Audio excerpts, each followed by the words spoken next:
الحمد لله الحمد لله صاحب الجلالة، والصلاة والسلام على نبيه خاتم الرسالة. نشهد أن لا إله إلا الله وحده لا شريك له، ونشهد أن سيدنا ومولانا محمدًا عبده ورسوله، أرسله الله تعالى بالحق بشيرا ونذيرا، داعيا إلى الله بإذنه وسراجا منيرا. أما بعد، فأعوذ بالله من الشيطان الرجيم. بسم الله الرحمن الرحيم.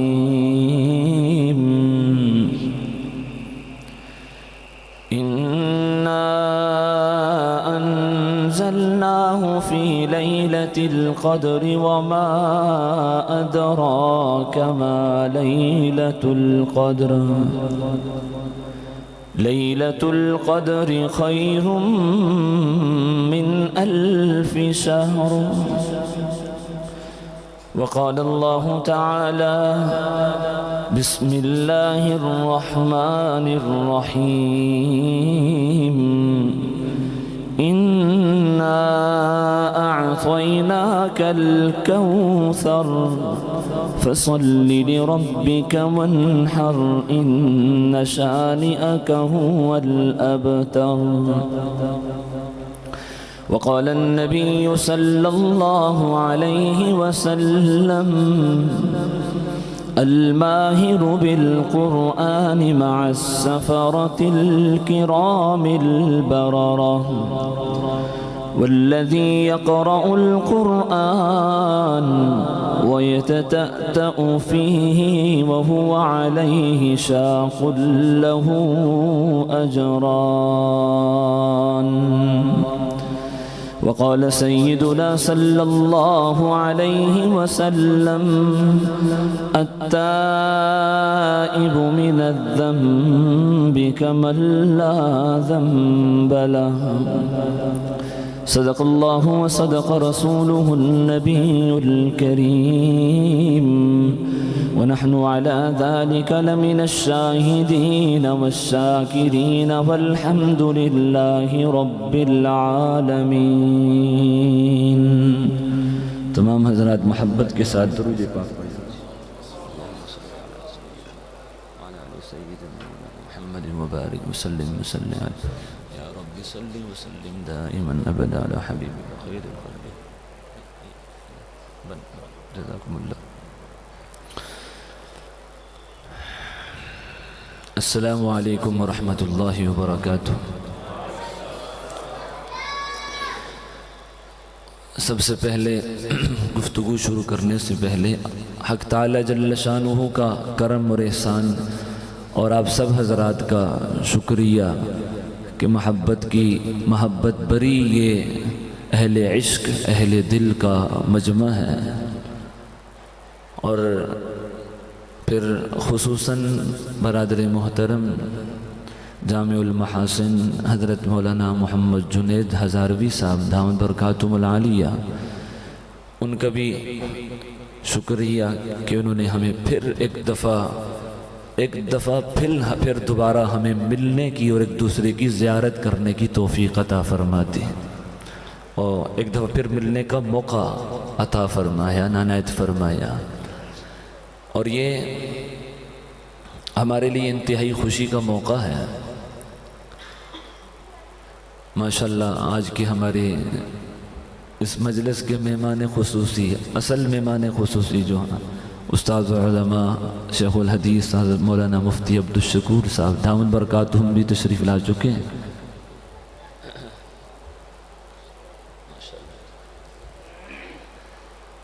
میں عرض کر رہا ہوں کہ انہوں نے ہمیں ایک دفعہ پھر ملنے کا موقع عنایت فرمایا، اور یہ نسبت اتنی عظیم الشان ہے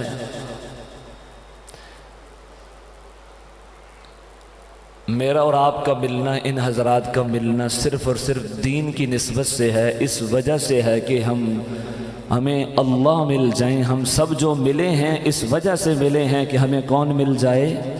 بلند نواز سے کون مل جائے؟ اور یہ تقریب ہے۔ یہ کیا ہے؟ تقریب ہے۔ تقریب کسے کہتے ہیں؟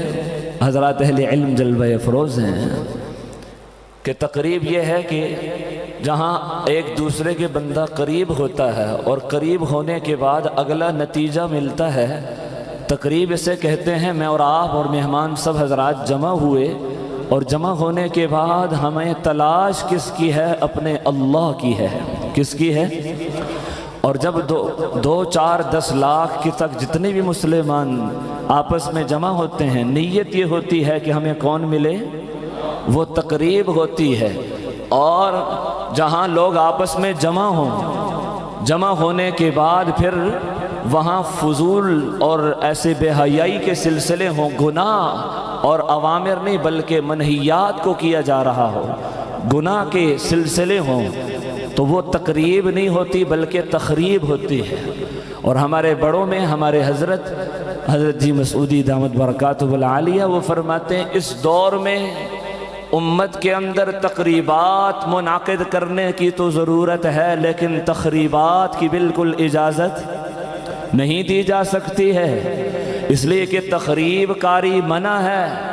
تخریب کاری یہ منع ہے، اس سے معاشرے کے اندر فساد آتا ہے۔ اور جہاں تقریب ہو، تقریب اسے کہتے ہیں، اس شادی کو تقریب نہیں کہیں گے جہاں اللہ اور اللہ کے رسول کے حکموں کو توڑا جا رہا ہو۔ وہ شادی جہاں اللہ کے رسول کے حکموں کو توڑا جا رہا ہے، سب جمع ہو گئے، اسے تقریب کا نام کبھی بھی نہیں دیا جا سکتا، بلکہ وہ تخریب ہے۔ اور خرب یخرب، تخریب کا معنی فساد برپا کرنا ہوتا ہے، معاشرے کے اندر آگ اور معاشرے کو آگ میں دھکیلنا ہوتا ہے۔ فرمایا یاد رکھیے جن مجالس میں شریعت کے خلاف لوگ جمع ہو کر اکٹھ کرتے ہیں، وہ دیکھنے میں خوش ہوتے ہیں ہم ایک دوسرے سے مل گئے ہیں اور امن آئے گا۔ جل کے فرمایا کہ شریعت کے خلاف ہر مجلس یہ اس امت بھی ہی اور امن پورے معاشرے کے لیے تخریب کا ذریعہ تو ہو سکتی ہے، تقریب کا قربت کا ذریعہ۔ اور جس معاشرے میں جس مجلس میں شریعت کے مطابق کام کیا جائے، فرمایا وہ تقریب ہوتی ہے۔ مسلمانوں کو تقریب کی ضرورت ہے، ہم ایک دوسرے کے قریب ہوں۔ کیوں؟ بہت سارے چراغ ہیں ایمان کے، اور ان ایمانی روشنیوں کو، چراغوں کو جمع کیا جا رہا ہے تاکہ بہت سارے اندھیرا جب زیادہ ہو، آپ خود فیصلہ فرمائیں، اندھیرا جب زیادہ ہو تو ایک چراغ کافی ہوتا ہے یا زیادہ چراغوں کی ضرورت آتی ہے؟ زیادہ چراغوں کی ضرورت پیش آتی ہے۔ اب کفر و شرک اور اسی طرح بدعات اور رسومات، گناہ کے اندھیرے ہی اندھیرے ہیں معاشرے میں، اس لیے پھر سب کو جمع کیا جاتا ہے۔ آپ بھی آئیے، آپ بھی تشریف لائیے۔ کیوں؟ اس لیے کہ یہاں کفر و شرک اور معاشرے کے اندر گناہ کی وجہ سے اندھیرے پھیل چکے ہیں، یہاں اب روشنی اسلام کا راستہ تب ملے گا اتنے ایمان والے جمع ہوں گے۔ آپ کے ایمان کی اپنی روشنی ہے، میرے ایمان کی اپنی روشنی ہے، ان کے ایمان کی اپنی روشنی ہے، سب جمع ہوں گے، معاشرے میں روشنی ہوگی۔ جب روشنی ہوگی ہدایت کی تو انسان گمراہی کے گڑھے میں گرنے سے محفوظ ہو جائے گا۔ اس لیے ضرورت ہے اب جمع ہونے کی، مگر جمع ہونے کا مقصد کیا ہے؟ ہم سب کس کے بن جائیں؟ کس کے بن جائیں؟ اللہ جل شانہ کے۔ اسی پر یہ تو میں نے ابتداً عرض کیا اور اسی پر میں عرض کرتا ہوں کہ حقیقی ہمارا جمع ہونے کا مقصد یہی ہے، ہماری نماز، ہماری تلاوت، ہر سلسلے کا مقصد یہی ہے۔ کوئی فن کا اظہار مقصد نہیں ہوتا، خطابت ہے، واعظ و نصیحت ہے، یہ فن کا اظہار؟ اگر فن کا اظہار ہے تو یاد رکھنا چاہیے فن کا اظہار صرف نیت صرف فن کے اظہار کی ہے، بے سود ہے، کوئی فائدہ نہیں، جمع ہونے کے اجتماع کرنے کا کوئی فائدہ نہیں۔ اور جہاں نیت یہ ہو کہ اس خطابت اور واعظ و نصیحت نعت خوانی کے ذریعے سے ہمیں اللہ مل جائیں، ہماری عبادات قبول ہو جائیں۔ فرمایا پھر اس صورتحال میں ایسی مجالس منعقد کرنے کا بھی فائدہ بلکہ منعقد کرنے والوں کے لیے مغفرت اور بخشش کا ذریعہ بن جاتا ہے۔ اور اصل مقصد ہمارا کیا ہے؟ ہم سب سے کون راضی ہو جائے؟ اللہ جل شانہ۔ اس لیے اس پہ فرمایا، کیا فرمایا دیکھیے، جانور پیدا کیے، جانور پیدا کیے تیری وفا کے واسطے، کھیتیاں سرسبز ہیں تیری غذا کے واسطے، جانور پیدا کیے تیری وفا کے واسطے، کھیتیاں سرسبز ہیں تیری غذا کے واسطے، چاند سورج اور ستارے ہیں ضیاء کے واسطے، سب جہاں تیرے لیے، سب جہاں تیرے لیے، اور تو ہے کہ خدا کے واسطے۔ سب جہانوں کو پیدا فرمایا رب ذوالجلال نے، زمین و آسمان چاند سورج کو میری اور آپ کی خدمت کے لیے لگا دیا۔ یہ زمین و آسمان کا خوبصورت نقشہ بنا کے انسان کی خدمت پہ ان کو لگا دیا، مگر انسان تیرے میرے لیے پیغام کیا ہے؟ میں اور آپ دنیا میں آ کر یہ سمجھیں ہمارا مقصد دنیا ہے، ہمارا مقصد کاروبار ہے، کو دکاندار ہے، ملازمت کھیتی باڑی ہے، عہدہ اور صدارت اور وزارت ہے، حکومت و سلطنت ہے، لیکن ارشاد فرما دیا یہی دودھ، یہی تیرا دھوکہ ہے، یہی بھول ہے۔ جو قرآن رمضان میں آیا ہے وہ قرآن بھیجنے کا مقصد بھی یہی ہے، روزہ صبح سے شام تجھے کھانے پینے سے روک دیا۔ رب ذوالجلال کے خزانوں میں کوئی کمی نہیں تھی کہ تجھے اس لیے روک دیا تاکہ کچھ بچت ہو جائے خزانے میں۔ وہ لامحدود ہوا یطعم ولا یطعم، وہ کھلاتا ہے مگر وہ خود کھانے سے پاک ہے، وہ خود نیند کی مٹھاس پہنچاتا ہے، لیکن خود لا تأخذہ سنۃ ولا نوم، خود نیند سے پاک ہے۔ ارے دنیا والوں، تمہیں دنیا میں ایسا کوئی وزیر و مشیر، ایسا صدر اور وزیر اعظم بھی دنیا کا بڑے سے بڑا حکمران نہیں ملے گا، بلکہ وہ تمہیں جو سہولیات دے رہا ہوتا ہے سہولیات کا 10 گنا حصہ تمہیں دے رہا ہوتا ہے، مگر 90% وہ خود استعمال کر رہا ہوتا ہے۔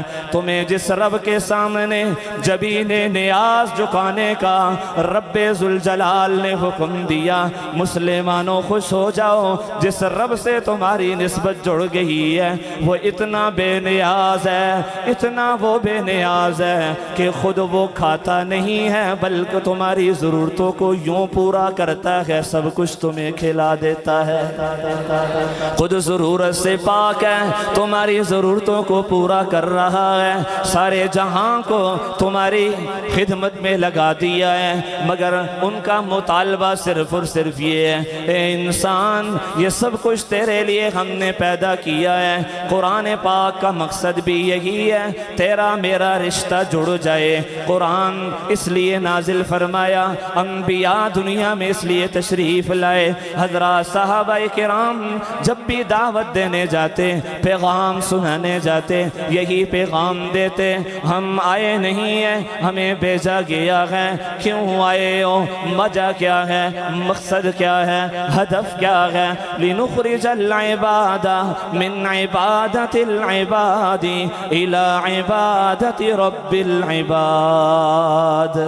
ہم آئے اس لیے ہیں تاکہ بندوں کو بندوں کی بندگی سے نکال کر رب ذوالجلال کی بندگی میں لے آئیں۔ لوگوں کی بندگی میں لگے ہوئے ہیں، پوجا میں ہیں، بندوں کی پوجا ہو رہی ہے، کہیں بتوں کی پوجا ہو رہی ہے، کہیں عہدوں کی پوجا ہو رہی ہے۔ جیسے ہمارے اس دور میں عہدوں کی پوجا ہوتی ہے، صدارتوں کی وزارتوں کی پوجا ہوتی ہے۔ فرمایا یاد رکھو قرآن کا مقصد یہی ہے، رمضان کا مقصد یہی ہے کہ تم بندوں کی بندگی سے نکلو، رب ذوالجلال سے تمہارا تعلق مضبوط ہو جائے۔ ہم نے اس لیے تمہیں قرآن دیا ہے۔ اور دوسری وجہ فرمایا اس لیے قرآن دیا، حضور کی سنت دی کہ تم یا رب کے بن جاؤ، رب کے بندے بن جاؤ اور امتی محمد الرسول اللہ کے بن جاؤ، فرما بردار امتی بن جاؤ، فرما بردار۔ اور قرآن ہم نے جو دیا تمہیں اس مقصد کے لیے دیا ہے۔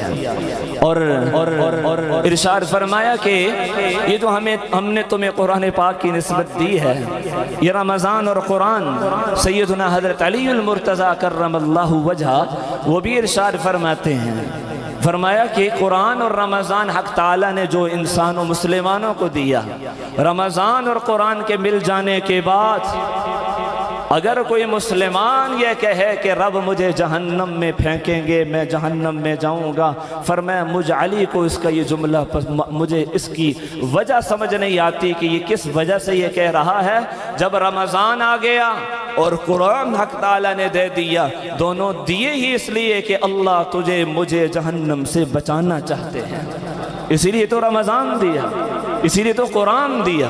میں باقیہ رمضان کا تذکرہ تو اس وقت نہیں کر سکتا، سورت میں جو میں نے تلاوت کی سورت القدر کی، جس میں فرمایا ہم نے اس قرآن کو لیلۃ القدر میں نازل فرمایا، این ممکن ہے کہ یہ رات لیلۃ القدر کی ہو، اور قدر کی رات، لیلۃ القدر، قدر کی رات، اس کی قدر کسے ہوتی ہے؟ فرمایا قدر والوں ہی کو لیلۃ القدر کی قدر ہوتی ہے۔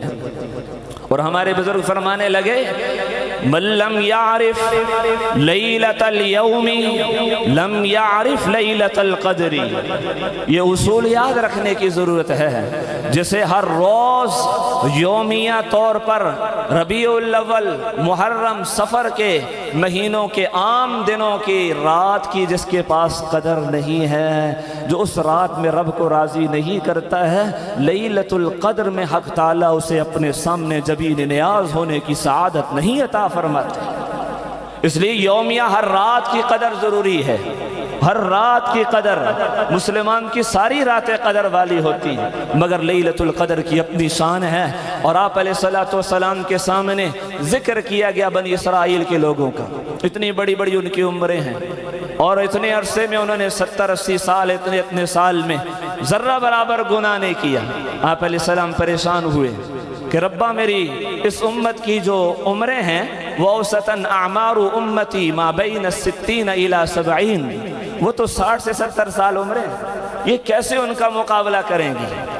حق تعالیٰ جل شانہ نے جبرائیل امین کو بھیجا، فرمایا آپ حضور کو جا کر پیغام دیجئے، آپ پریشان مت ہوئیے، آپ کی امت کو ہم نے بعد میں بھیجا ہے، آپ کی امت اخیر میں ضرور آئی ہے، مگر ان کی مزدوری کا وقت بھی بہت کم ہے، عصر سے مغرب کے درمیان یوں سمجھ لیے تھوڑا سا وقت ہے، مزدوری کا وقت ہم نے ان کے لیے تھوڑا رکھا ہے، مگر اجرت اور مزدوری کا اور انعام کی جب باری آئی، میں رب ذوالجلال نے حضرت آدم سے حضرت عیسیٰ تک ساری امتوں کے لیے جو اپنے خاص خزانے نہیں کھولے، آپ کی امت کے لیے خزانوں کے دروازے کھول دیے ہیں۔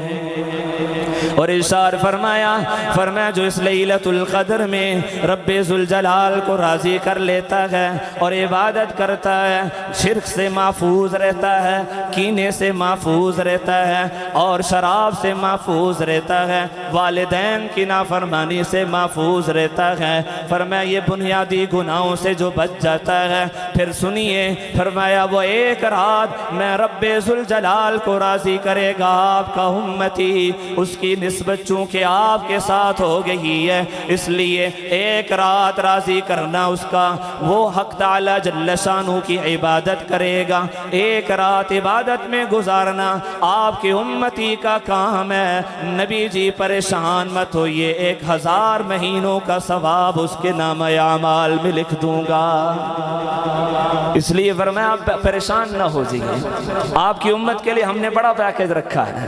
اور اس میں مزید فرمایا جو اہم بات ہے، سلام ہی حتی مطلع الفجر، ارشاد فرمایا یاد رکھیے قرآن آپ پڑھتے ہیں، میں پڑھتا ہوں، مجھے قرآن میں نظر آتا ہے، کبھی فرمایا سلام علی ابراہیم، سلام علی نوح فی العالمین، کبھی سلام علی الیاسین، انبیاء پہ سلام ہے، انبیاء پہ سلام ہے اور مبارکباد کے مستحق ہیں انبیاء، ان پر سلام ہی سلام ہے۔ لیکن فرمایا اس امت کا اعزاز یہ ہے، اگرچہ انبیاء سے مرتبے میں تقابل اور تساوی مقصود نہیں، صرف سمجھانے کے لیے عرض کر رہا ہوں، فرمایا اس امت کی نسبت حضور پاک صلی اللہ علیہ وسلم سے جب جڑتی ہے، امتی تیرا رشتہ محمد عربی سے جب جڑا ہے، رب ذوالجلال نے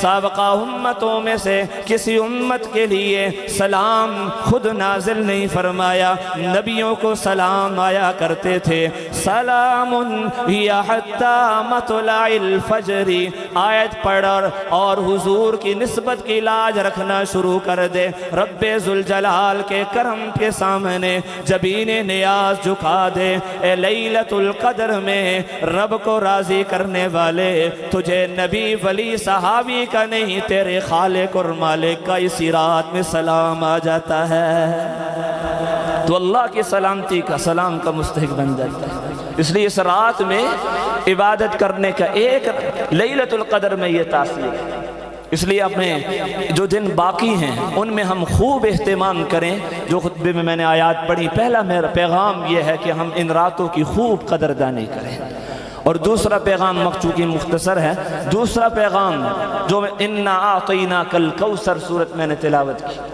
اس میں فرمایا نبی جی ہم نے آپ کو کوثر دیا ہے، ہم نے آپ کو کوثر دیا ہے، اور کوثر یہ حشر کے میدان میں حق تعالی جل شانہ، یہ دیکھنے میں تو نظر سننے میں آتا ہے کہ نہر ہے اور نہر سے پانی جاری ہوگا، بتانے والے یوں بتاتے ہیں، لیکن حقیقت اگر سمجھیے، اگر طالب علم سے مجھ سے پوچھئے تو یہ کوثر کیا ہے، تصور میں پوچھا رب ذوالجلال یہ کوثر کیا چیز ہے، یہ حضرت آدم، حضرت موسیٰ، حضرت عیسیٰ، حضرت نوح، ابراہیم، تمام انبیاء کے الگ الگ کیا وہاں پر چشمے ہوں گے، سب کو نہر ملے گی؟ جواب ملا نہیں، جواب ملا نہیں، اصل میں یہ کوثر ہم نے وہاں جنتی پانی کی بہتات ہے، جنتی پانی موجود ہے، پھر حوض کوثر جاری کیوں کیا؟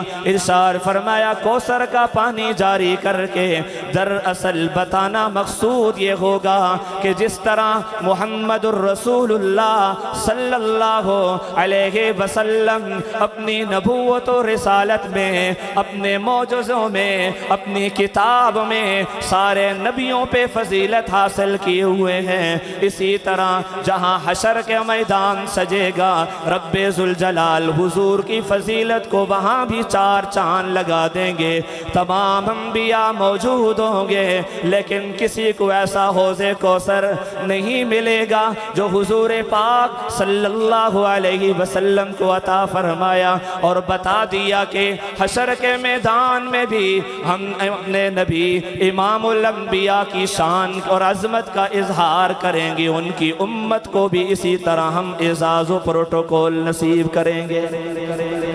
اور یہ کوثر ہے کیا، یہ بھی سمجھیے۔ حضرات مفسرین نے اپنے اپنے نکات ذکر فرمائے۔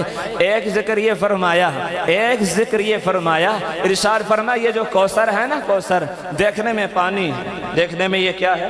پانی ہے، اور جسے پیا جاتا ہے، لیکن حقیقی معنوں میں کیا ہے؟ حقیقی معنوں میں کیا ہے؟ ارشاد فرمایا قرآن پاک پڑھنے والوں، سننے سنانے والوں، یہ قرآن پاک ایک ظاہری ایک شکل الفاظ ہیں جو تم دنیا میں پڑھتے ہو، یہ قرآن پاک کی ایک معنوی حقیقی سلسلہ ہے، لیکن فرمایا کل قیامت کے دن حق تعالیٰ جل شانہ حقیقت میں سے اور ظاہر میں اللہ تعالیٰ یوں ظاہر فرمائیں گے حوض کوثر کیا ہے؟ ایک قول مفسرین کا یہ ہے، فرمایا حوض کوثر پانی نہیں بلکہ یہ قرآن کے الفاظ کا ایک جو سمجھے اظہار کا ذریعہ ہے۔ یہ الف ہے، یہ بات آسا ہے، اور حق تعالیٰ یہ ظاہر فرمائیں گے۔ فرمایا جس طرح تم دنیا میں سنتے رہتے تھے الف کے اپنا نقطہ، اپنی لذت، با کی اپنی لذت، تاسا کی اپنی لذت، سورہ فاتحہ کی اپنی لذت، سورہ بقرہ کی اپنی لذت، مگر یہ زبان سے ادا کرتے ہو، کانوں سے سن لیتے تھے، لیکن حقیقت میں اس کا مزہ اور اس کا حقیقی نشہ کسی کو دنیا میں نصیب نہیں ہوگا۔ رب ذوالجلال جب وہاں جنتی آئیں گے، حضور کی امتی آئیں گے، آپ علیہ السلام انہیں جام کوثر نصیب کریں گے، دست شفقت سے پلائیں گے، بعض خوش نصیبوں کو خود پلائیں گے، اور توجہ ہو تو عرض کروں بعض خوش نصیب وہ ہوں گے جنہیں ابو بکر اور عمر پلائیں گے۔ ادھر سے ابو بکر آئیں گے، ادھر سے عمر آئیں گے، یہ دونوں موجود ہوں گے، وہ بھی پھیلائیں گے۔ اور کتنی عجیب نسبت ہے کہ دنیا میں بھی ساتھ رہے، دنیا سے پردہ کر گئے تو روزے میں بھی اسی طرح ساتھ ہیں۔ حشر میں آپ علیہ السلام نے سب فرمایا سب سے پہلے ہم اٹھیں گے اپنی قبر سے، میرے دائیں ابو بکر ہوگا، بائیں عمر ہوگا، اور یہ تو حشر کا سلسلہ، وہاں پہنچیں گے حوض کوثر پہ بھی یوں ہی دونوں ساتھ ہوں گے۔ اور یہ کون ابو بکر ہیں جن کے بارے میں فرمایا ان اللہ تعالی یتجلی للخلق عامہ ولکن یتجلی لابی بکر خاصہ۔ ابو بکر تیری عظمت کے چار چاند وہاں بھی ظاہر ہوں گے، تیری عظمت کے ڈنکے وہاں بھی بجیں گے۔ حق تعالی سب کے لیے عام رحمت، مگر تو قرآن کا پہلا میرا قاری مقتدی بنا ہے، قرآن کو تو نے تبلیغ اور ارشاد میں میری مدد کی ہے، اس لیے رب ذوالجلال تجھے انعام یوں عطا فرمائیں گے کل قیامت کے دن ابو بکر تیرے لیے خاص رحمت کا رب ذوالجلال اعلان فرمائیں گے۔ اور یہ عمر کون ہے جن کو اتنی عزت دی؟ فرمایا اول من یسلم علیہ رب عمر، سلامتی والی اور سلام والا سلسلہ عرض کر چکا ہوں۔ لیلۃ القدر میں رب ذوالجلال سلام فرماتے ہیں، مگر یہ سلام ایسا ہے، یہ سلام دل میں القاء ہوتا ہے، اندر جاتا ہے۔ حق تعالیٰ جل شانہ کے سلام کو کانوں سے سنا تو نہیں جا سکتا، دل کی عظمت میں حق تعالیٰ اپنی محبت کا جام بھر دیتے ہیں، یہ دل میں اترتا ہے، یہ دل میں القاء ہوتا ہے۔ لیکن عمر کل قیامت کے دن فرمایا سب انسانوں اور مسلمانوں کو رب ذوالجلال کی زیارت ہوگی، سب مسلمانوں کو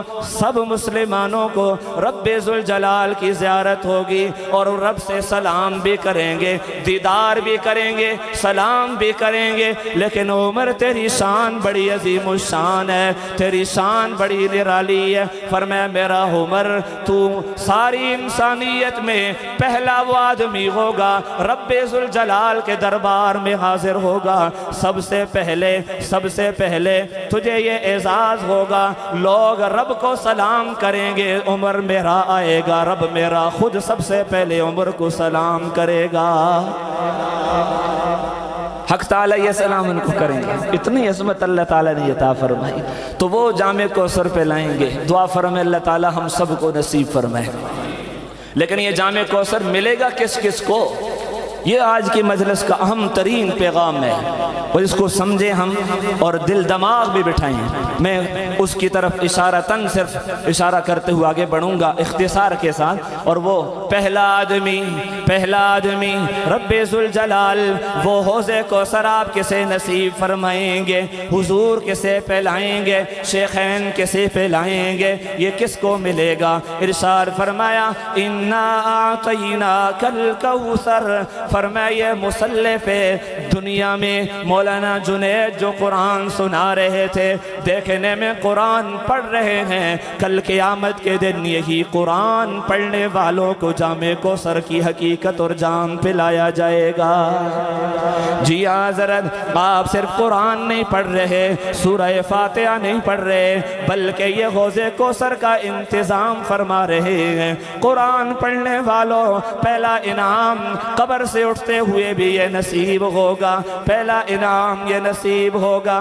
فرمایا قبر سے اٹھیں گے رب ذوالجلال ان کی زبانوں سے اسی طرح قرآن جاری فرما دیں گے. حضرت ابو ہریرہ رضی اللہ تعالی عنہ، حضرت انس رضی اللہ تعالی عنہ دونوں مختلف طرق سے نقل فرماتے. فرمایا کل قیامت کا دن ہوگا، قرآن والے قبر سے اٹھیں گے، قرآن والے قبر سے اٹھیں گے، اور اعلان اس وقت ہوگا. حق تعالیٰ فرمائیں گے فرشتوں قرآن والوں کو بلاؤ، قرآن والوں کو بلاؤ، اور بلا حساب و کتاب ان کے لیے جنت کا داخلہ مقدر کر دو. فرشتے عرض کریں گے رب ذوالجلال اتنے بڑے مجمع میں اتنا محشر کا میدان ہے، ہمیں کیسے پتا چلے گا کہ قرآن والے یہ ہیں؟ ان کی خاص نشانی ہوگی. فرمایا نہیں، خاص نشانی تو نہیں ہے، البتہ یہ نشانی ضرور ہے. وہ قبر سے ساری انسانیت اٹھے گی، مصلی رسول پہ نماز تراویح میں قرآن سنانے والے تیرے لیے انعام اور اکرام یہ ہوگا. کل قبر میں جب قبر سے یوں اٹھے گا مٹی جاڑتے ہوئے، کوئی کہیں گے یا ویلنا من بعثنا من مرقدنا، ہمیں قبر سے کیوں اٹھا دیا گیا؟ کوئی ہائے کرے گا، کوئی واہ کرے گا. لیکن قرآن والا جب قبر سے اٹھے گا، کبھی سورہ طٰہٰ کی تلاوت جاری ہوگی، کسی حافظ قرآن کی زبان سے سورہ رحمان جاری ہو جائے گی، اور بتایا جائے گا یہ قرآن والے ہیں. اچھا دوسری نشانی کیا ظاہر ہوگی؟ ارشاد فرمایا قرآن والے تیرے لیے انعام یہ ہوگا. قرآن دنیا میں پڑھتا ہے نا، قرآن خوشبو ہے، قرآن خوشبو ہے، معطر کر دیتا ہے فضا کو. یا اللہ یہاں تو نظر کوئی نہیں آتی. فرمایا یہاں نظر نہیں آتی، ایمان بالغیب اسی لیے رکھا ہے تاکہ ہم دیکھیں کون ہمارے وعدوں پر عمل کرتا ہے، کون فضیلتوں کو مانتا ہے. اگر قرآن سورہ فاتحہ کی خوشبو اس کمرے میں ظاہر ہو جائے، سب پڑھنے لگ جائیں گے. لیکن فرمایا ہم کسی کے عمل کو ضائع نہیں کرتے. حافظ جب قبر سے اٹھیں گے، ادھر زبان سے تلاوت جاری ہوگی، ادھر سے مٹھاس اور زبان سے خوشبوئیں بھی معطر کر رہی ہوں گی.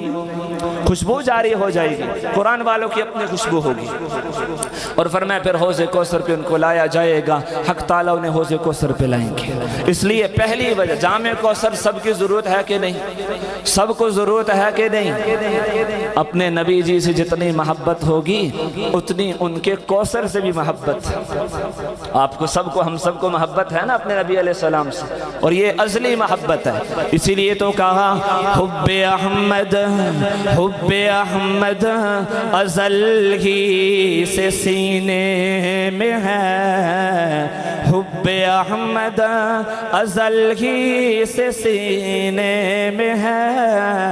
میں یہاں ہوں میرا دل مدینے میں ہے. اور بے سہارا نہ سمجھے زمانہ ہمیں، ہم غریبوں کا آقا مدینے میں ہے۔ اور پھول کھلتے ہیں پڑھ پڑھ کے صلی علی، جھوم کر کہہ رہی ہے یہ باد صبا، ایسی خوشبو چمن کے گلوں میں کہاں، جیسی خوشبو نبی کے پسینے میں ہے۔ اس لیے پھر کہہ دیجئے ان کے پسینے میں خوشبو، ان کے جام کوثر میں خوشبو، اور سمجھ جانا چاہیے ان کے قرآن میں خوشبو۔ یہ میرے نبی کا معجزہ، اس کی خوشبو البتہ ظاہر وہاں ہوگی، مگر دنیا والوں میں بھی جن کر ان کا کرم و احسان ہو جایا کرتا ہے، جن سے وہ راضی ہو جایا کرتے ہیں، کبھی دنیا میں مشاہدے میں بھی دکھلا دیتے ہیں۔ لوگ دنیا میں قرآن پڑھتے ہیں، ان کے منہ سے قرآن کی خوشبو جاری ہو جاتی ہے۔ آپ کہیں گے کیا اس کی نظیر کیا ہے مشاہدہ کی؟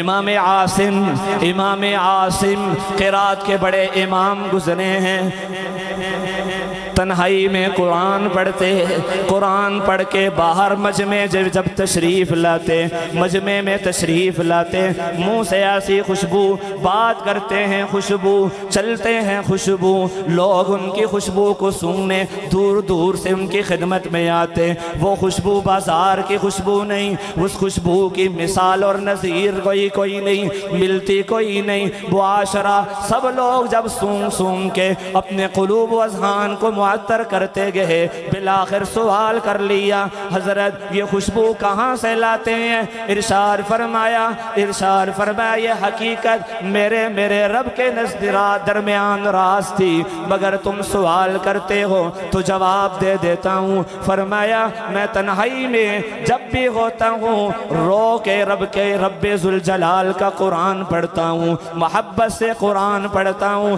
ایک موقع پر نبی پاک صلی اللہ علیہ وسلم کی زیارت ہوئی۔ میں نے عرض کیا اللہ کے رسول میرا قرآن سنیے۔ فرمایا عاصم تم قرآن جس محبت سے، جس ادا سے، جس لطف سے، جس تجوید کے انداز میں پڑھتے ہو، جس محبت سے پڑھتے ہو، میرے رب کو بھی تیرا قرآن پڑھنا پسند آتا ہے، میں محمد الرسول اللہ کو بھی پسند آتا ہے۔ اور فرمایا عاصم اپنا منہ نزدیک کر، میں تجھے اس قرآن پڑھنے کا انعام دوں۔ اللہ تعالیٰ کا کرم جس پہ ہو جاتا ہے، حق تعالیٰ دنیا میں یہ نعمتیں نصیب فرما دیتے ہیں۔ عاصم فرماتے منہ نزدیک کیا، امام الانبیاء، خاتم الانبیاء، شمس الضحیٰ، بدر الدجا، مکین گنبد خضرا، سب کہہ دیجئے صلی اللہ علیہ وسلم نے عاصم کے منہ کا بوسہ لیا۔ قربان عاصم تجھ پر ساری دنیا نئی جنت حضور کے قدموں کا بوسہ لیتی ہے۔ تو خوش نصیب وہ ہے کہ قرآن کی برکت سے حضور نے تیرے منہ کا بوسہ لے لیا ہے۔ اور جب بوسہ لیا نا تو فرمایا، عاصم فرماتے ہیں صرف میرے منہ کا بوسہ لیا، میں جاگا۔ وہ وقت ہے اور آج کا وقت ہے، آج کا وقت ہے، میں جب بھی قرآن پڑھتا ہوں مجھے قرآن کے جو لفظ میں ادا کرتا ہوں وہ خوشبو زمانے کو معطر کر دیتا ہے، اور آخر تک یہ خوشبو ان کے منہ سے باقی رہی۔ تو میں کر رہا ہوں اپنا سلسلہ ہوتا ہے، کسی کو دنیا میں عنایت ہو جاتی ہے، کسی کو، مگر یہاں نا امیدی نہیں ہے۔ جو بھی قرآن پڑھے گا حافظ ہو نہ ہو محبت سے پڑھے گا، کس انداز میں ہیں کہ میرے رب کا کلام ہے، میرے محمد عربی صلی اللہ علیہ وسلم کا، یہ ان پہ نازل ہوا ان کے دل سے نکلا ہوا یہ کلام مقدس ہے۔ میں نے اپنے تصور کی دنیا میں طالب امانہ طور پر، فقیرانہ طور پر اس پہ جستجو اور غور کیا۔ رب ذوالجلال حضور کے جسم سے تو خوشبو آتی تھی، آپ کے پسینے سے خوشبو، آپ کے تھوک اور لعاب مبارک میں خوشبو، مگر یہ کیا وجہ ہے کل قیامت کے دن قرآن پڑھنے والوں کی زبانوں اور منہ سے خوشبو کیوں جاری ہوگی؟ جواب ملا، تصوراتی طور پر جواب بھی عرض کر رہا ہوں۔ فرمایا تجھے پتہ نہیں ہے یہ قرآن کہاں سے ہو کر آیا ہے؟ ارے یہ صرف لوح محفوظ سے نہیں بلکہ یہ محمد مصطفیٰ صلی اللہ علیہ وسلم کے قلب اطہر سے ہو کر آیا ہے، اور جو ان کے جسم کو چیز مس کر دے، ٹچ کر دے، اس کے اندر خوشبوئیں پیدا ہو جاتی ہیں، اور جو میرے نبی کے دل سے نکلا ہوا قرآن اور کلام جاری ہو، کیا اس میں خوشبوئیں پیدا نہیں ہو سکتی ہیں؟ یہ حضور کے دل سے آیا ہے، اس لیے اس پہ انوارات و برکات ہیں، اس میں ظاہر ہوں گی انشاءاللہ۔ سب حضرات ارادہ فرمائیں انشاءاللہ ہم اس عمل کو اپنی زندگی میں لائیں گے۔ فائدہ کیا ہوگا؟ زبان سے قرآن کی تلاوت وہاں بھی جاری ہوگی، منکر نکیروں کے سوال کا جواب آسان ہوگا۔ نمبر 3، منہ سے اس وقت خوشبو جاری ہوگی، حضرت آدم ابا جی بھی دیکھ کر پہچان لیں گے یہ کون ہیں؟ یہ میری نسل میں آنے والے محمد مصطفیٰ کی امت کا حافظ آ رہا ہے، سارے حشر کو خوشبو سے معطر کر دیا ہے۔ اس لیے اس نیت سے کیجئے، اور اپنی اولاد کو آج کا اس مدرسہ، آج کا یہ سلسلہ بھی بتا رہا ہے، اور اس کے بعد اعلان فرمائیے، اظہار فرمائیے، رب ذوالجلال ہم کمزور ضرور ہیں، ہماری نسلوں کو آپ علیہ السلام کی اس معجزے کی حفاظت کے لیے قبول فرما لے۔ اور یہ حوض کوثر کا سلسلہ میں نے کیا۔ دوسرا یہ کس کو ملے گا؟ فرمایا جو آپ علیہ السلام نے فرمایا، میں وہ دوسرے 2 چیز ہیں وہ اشارتاً صرف نقل کر رہا ہوں۔ فرمایا کہ کل قیامت کے دن 120 صفیں ہوں گی ساری انسانیت کی، مگر امت محمدیہ تمہارے لیے خوش نصیبی یہ ہے، سعادت یہ ہے، اعزاز یہ ہے، پروٹوکول یہ ہے۔ فرمایا ساری انسانیت کی صفیں 40 ہوں گی، تیرے نبی کی امت کا اظہار محبت اس طرح ہوگا کہ اس کی صفیں 80 ہوں گی۔ تزوج الودود الولود فإنی مکاثر بکم الامم۔ فرمایا میں تمہاری وجہ سے کل سارے نبیوں پہ فخر کروں گا، میری امت زیادہ ہے، میری امت زیادہ ہے۔ امام الاولیاء حضرت لاہوری فرمانے لگے، فرمایا ڈر لگتا ہے آپ علیہ السلام نے دعا تو اس انداز میں فرمائی امت زیادہ ہو، مگر کہیں ہمارے گناہگاروں کی وجہ سے امت کے نافرمانوں میں کثرت نہ ہو جائے، اس لیے حق تعالیٰ جل شانہ بہرحال فرمایا وہاں 80 صفیں ہوں گی نا، جب ان میں پوچھا ہے صحابی نے کہ اللہ کے رسول اتنی صفیں جب ہوں گی، اتنے لوگ ہوں گے، آپ اپنی امت کو کیسے پہچانیں گے؟ سبحان اللہ کہیں تو عرض کر دو، اپنی امت کو کیسے پہچانیں گے؟ ارشاد کیا فرمایا؟ فرمایا صبح و شام یہ دوسری تشکیل بھی ہے اور پیغام بھی ہے، صرف رمضان کے لیے نہیں، ساری زندگی کے لیے۔ اور وہ کیا ہے؟ فرمایا جی ہاں امت کی کثرت ضرور ہوگی، لیکن میری امت میں سے بھی جو لوگ 5 وقت وضو کرتے ہیں، نماز کی تیاری کرتے ہیں، نماز کو آتے ہیں، چہرہ دھوتے ہیں، ہاتھ دھوتے ہیں، سر کا مسا اور پاؤں دھوتے ہیں۔ فرمایا یہ نماز کی تیاری کرنے والے، مسجد آنے والے، نوری مسجد میں آنے والے، یہ تو صرف نوری مسجد نہیں آ رہا ہے بلکہ کل تیرے وضو کے اعضاء یوں چمکیں گے، سارا حشر سارا محشر تیری انوارات و برکات چمک کا یہ مشاہدہ کرے گا۔ اور فرمایا میں اپنی امت میں سے نمازیوں کو دیکھ کر پہچان لوں گا کہ یہ میری امت میں سے نماز پڑھنے والے آ رہے ہیں۔ اس لیے نماز کو اپنا معمول بنائیے۔ صرف 1 مہینہ منہ ہاتھ وضو کر لیا کیا خیال ہے کافی ہوگا؟ اللہم بیض وجہی یوم تبیض وجوہ، اسی لیے چہرہ دھوتے ہوئے تو دعا سکھلائی ہے، ربا وہاں جب چہرے امت کے چمکدار ہوں گے میرے نبی کے سامنے میرے اس چہرے حقیر چہرے کو بھی چمک سے بھر دیجیے۔ اللہ تعالیٰ سے ہم مانگے۔ اور تیسرا عمل جو ہم روزے میں کرتے رہتے ہیں، فرمایا جو کسی دوسرے کو کیا کرتا ہے، روزہ افطار کرواتا ہے، اللہ کی رضا کے لیے، اللہ کی رضا کے لیے روزہ افطار کرواتا ہے۔ حق تعالیٰ سے کیا نصیب فرماتے ہیں، فرمایا من فطر فیہ صائما، جس نے میری امت میں سے کسی کو روزہ افطار کروایا، کسی غریب کی داد رسی کی اور یہ شہر المواسات کا حق ادا کیا، کل قیامت کا دن ہوگا، سقاہ اللہ من حوزی، سقاہ اللہ من حوزی شربت مائن، فرمایا حق تعالیٰ جل شانہ اسے کل قیامت کے دن، اسے کل قیامت کے دن میرے حوض کوثر سے یوں جام پلائیں گے، سارا حشر کی گرمی سے سسک رہا ہوگا، دوسروں کو افطار کروانے والے میرا جام کوثر ایک گھونٹ تیرے اندر چلا جائے گا، رب حشر کی گرمی کو نیست و نابود کر کے تیری تیری پیاس کو بجھا دے گا، پیاس نہیں لگے گی جنت میں جب تک نہ چلا جائے۔ تو قرآن پڑھنا یہ حوض کوثر پہ جام کوثر ملنے کا لخت انعام ہے دنیا میں جو قرآن پڑھتے ہیں وہاں اللہ تعالیٰ جام کوثر نصیب فرمائے۔ پڑھیں گے انشاءاللہ قرآن پاک۔ اور نمبر 2، نماز کا اہتمام کرنا، یہ حوض کوثر پہ، اور جیسے حوض کوثر کا جام مل جائے گا وہ جنت میں ضرور جائے گا۔ اور نمبر 3، فرمایا دوسروں کی داد رسی کیجئے رمضان میں صرف، اور میں اس لیے عرض کر رہا ہوں کہ آپ دیکھ لیجئے کہ رمضان کی نیکیوں کو صرف رمضان ہی میں روزے کے علاوہ خاص کرنے کی، تراویح کے علاوہ رکھنے کا موقع نہیں ہے، بلکہ حکم یہ ہے رمضان ورکشاپ ہے، اس میں نماز کا اہتمام ہے، بعد میں نماز کا بھی اہتمام ضروری ہے، ان نیکیوں کو جاری رکھو، اور اس مہینے میں صرف روزہ افطار کرواؤ، رمضان کے بعد بھی غریبوں کی ضرورتوں کو پورا کرنا تمہارا کام ہے۔ اور میں بڑا حیران ہوا کہ آپ علیہ السلام نے کسی کو روزہ افطار کروانے، پانی پلانے پہ اپنے جام کوثر کا وعدہ کیوں کیا ہے؟ اس سے اندازہ لگائیے ذرا۔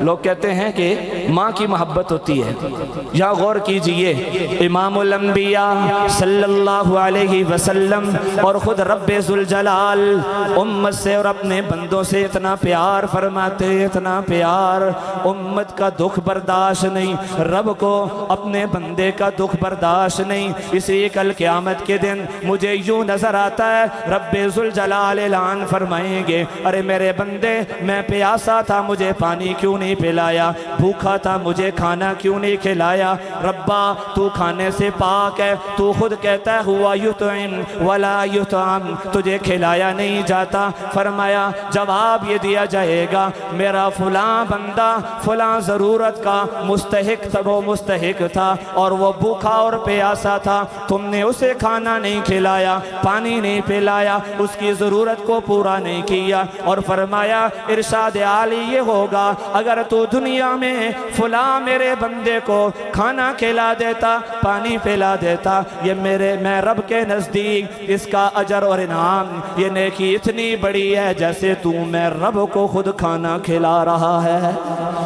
اور یہی فرمایا، میں دیکھتا ہوں ہمارے نبی پاک کو بھی اپنی امت سے اتنی ہی محبت ہے صلی اللہ علیہ وسلم۔ فرمایا کہ حضور کیا فرما رہے ہیں، 14 صدیاں بعد میں آنے والوں، میری امت میں سے گناہگار سے گناہگار ہی کیوں نہ ہو، اس کو ایک لقمہ اور ایک گھونٹ پانی کا افطار کے وقت میں تم نے دے دیا، فرمایا اس کا بدلہ اور اجر کیا ملے گا؟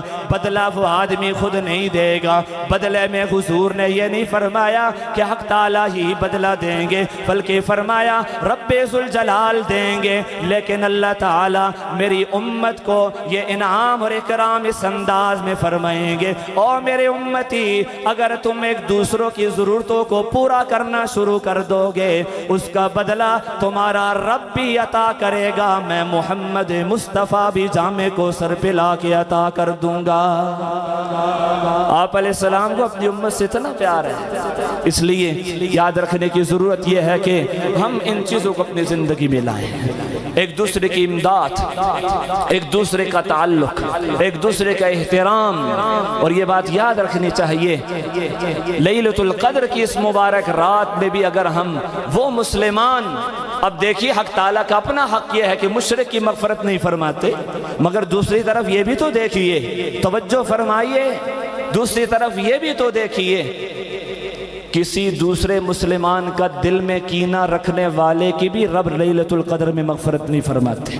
ربا یہ کیا معاملہ ہے؟ فرمایا جس طرح باپ کے 3-4 بیٹے ہوں، ایک آدمی اس کی اولاد سے اگر نفرت کرتا